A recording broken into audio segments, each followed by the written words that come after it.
The religion that I always believed in. This is just a building on. This is only going to empower all the things from the Bible that made me such a strong believer from the beginning, and is going to fuel that. And so that's when I took my Shahada. When I said I believe there is no God but God, and that Muhammad is the messenger of God. It was an experience. Islam is just chill.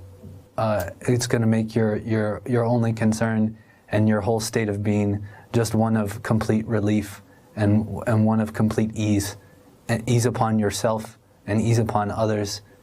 My name is Zachary West.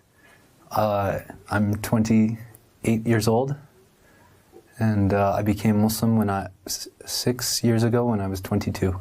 Serving in the Catholic Church, serving as an altar boy, was I think very integral. I was in church one day and they were, I don't really remember any sermons from, or they call them homilies in Catholic Church, except for one, which was the priest was talking about the first 3 commandments. He's talking about the commandment of not making idols or graven images of God. And so I got into the car with my father while we were waiting for the girls to come out, and I said, Dad, we believe Jesus is God, right? And he said, yeah. And I said, so Dad, if that is not what we know Jesus looked like, and we believe he's God, then doesn't that make the sculpture hanging above the priest's head a graven image or a false image? And my dad said, yeah, Zach, it does.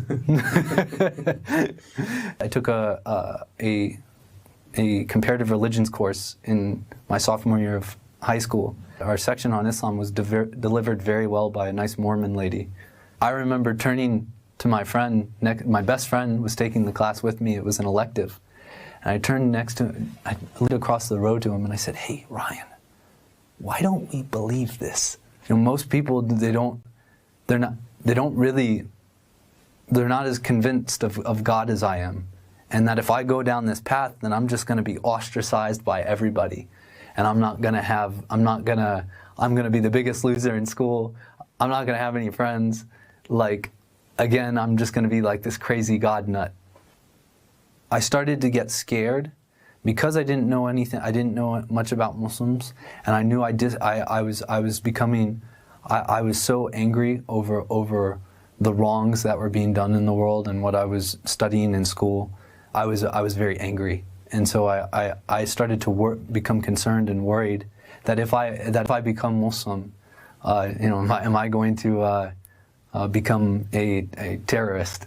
Am I going to have to fight and become like one of these guys? I didn't know I didn't know that anything about suicide bombing or any of this stuff or any of the proofs that some of these people use, and so I didn't know is that what the religion is going to demand of me? Because then, if I accept this thing, I'm going to take all of it. And before you go on a trip, you buy a book, and to read on the flight down and in your spare time. And so I bought a translation of the Quran, and then I read an ayah, a verse in the Quran. We sent this book to confirm the other books before it, so that you could know it was the truth, and choose like the best of them. I wasn't going to change, and I wasn't going to become any sort of bad person, but that this was the religion that I always believed in. This is just a building on. This is only going to empower all the things from the Bible that made me such a strong believer from the beginning, and is going to fuel that. And so that's when I took my Shahada. When I said I believe there is no God but God, and that Muhammad is the messenger of God. It's like a veil was rent from something, from even my gaze, and I prostrated. In which direction, I don't know, but and I said please give this to my parents, and he did eventually. experience, Islam is just chill. It's going to make your only concern and your whole state of being just one of complete relief and one of complete ease, and ease upon yourself and ease upon others.